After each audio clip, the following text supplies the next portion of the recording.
And so what does that mean? Let's just talk about that for a second. What is mindset? And what do we mean when we talk about mindset?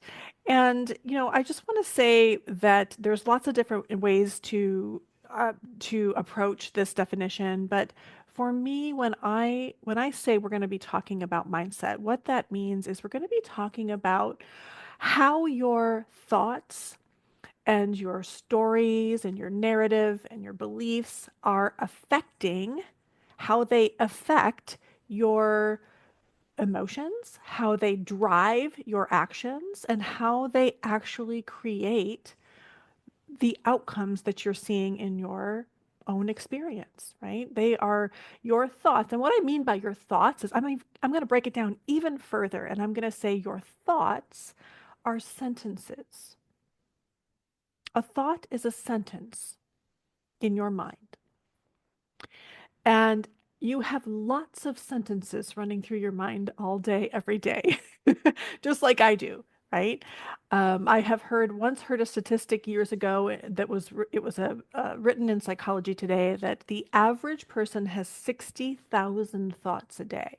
That's the average person. Now, I don't know how they measured that, but that's what this article said in Psychology Today. And so plus or minus a couple thousand, I'm still going to say that's a heck of a lot of sentences running through your mind every day, right? So, and the majority of those thoughts are negative.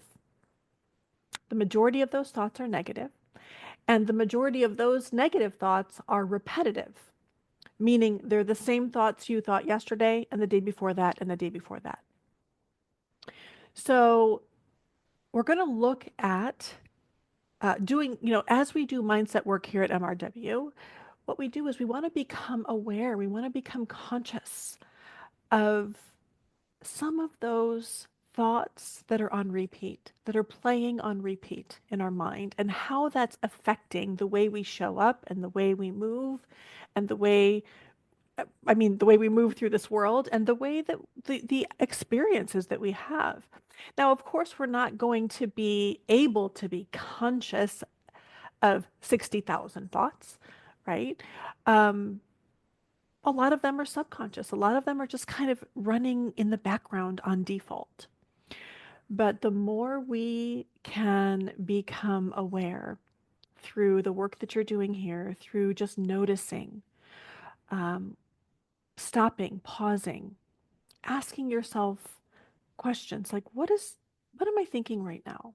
Or what am I feeling right now? And what's driving that feeling? It's all part of, like Kathy was just sharing, being curious, right? We want to be curious with our partners and the people in our lives. We want to be curious about their lives, but we also want to be curious about our own inner life. There's a whole world going on inside of us that we want to be curious about, okay? And in that curiosity, we can gain a better understanding of what is motivating us, what is driving us, what are the fears and insecurities and doubts and core beliefs that are creating our experience, okay? So, with that said, I'm going to dive in and we're going to read your questions and we're going to talk about it, okay? And please feel free to ask